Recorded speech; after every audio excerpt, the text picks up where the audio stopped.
पश्चिम बंगाल में आज हुए विधानसभा चुनाव, तो कौन मारेगा बाजी? क्या बंगाल में बीजेपी की जीत ममता की विदाई के संकेत हैं?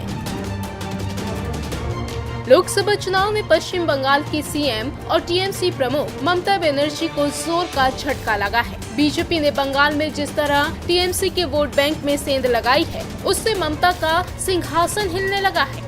हाल में संपन्न हुए लोकसभा और विधानसभा उपचुनाव में बीजेपी ने जिस तरह शानदार प्रदर्शन किया है, उससे बंगाल में टीएमसी की जमीन दरकती दिखाई दे रही है। जी हां, लोकसभा चुनाव के ट्रेंड बताते हैं कि बीजेपी ने लोकसभा सीट और वोट शेयर में जैसी सेंधमारी की है, उसके मुताबिक अगर आज वहां विधानसभा चुनाव हो तो बीजेपी सरकार बन सकती है। लोकसभा चुनाव में 18 और विधानसभा उपचुनाव में 4 सीटें जीतकर बीजेपी ने साफ कर दिया है कि दशकों तक लेफ्ट और टीएमसी का गढ़ रहे बंगाल में बीजेपी ने अच्छी खासी बढ़त बना ली है।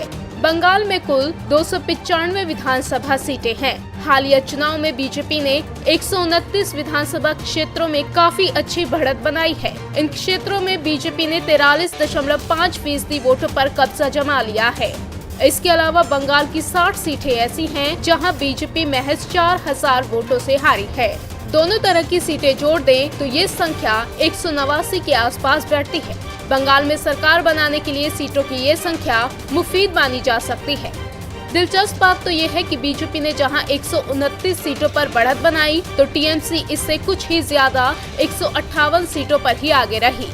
दोनों पार्टियों की सीटों का अंतर बताता है कि विधानसभा चुनाव में जीत हार का आंकड़ा बहुत बड़ा नहीं होगा, बशर्ते बीजेपी उन 60 सीटों पर कड़ी मेहनत करे जहां 4000 से भी कम वोटों से उसे हार मिली है। जानकारों की माने तो ममता की पार्टी को इस बार 3 मोर्चों पर करारी शिकस्त का सामना करना पड़ा है।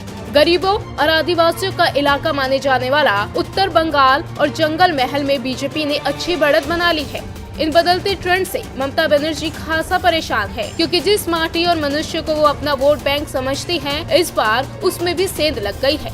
आपको बता दें कि बंगाल में सरकार बनाने के लिए किसी भी दल को 147 विधायकों की जरूरत होगी।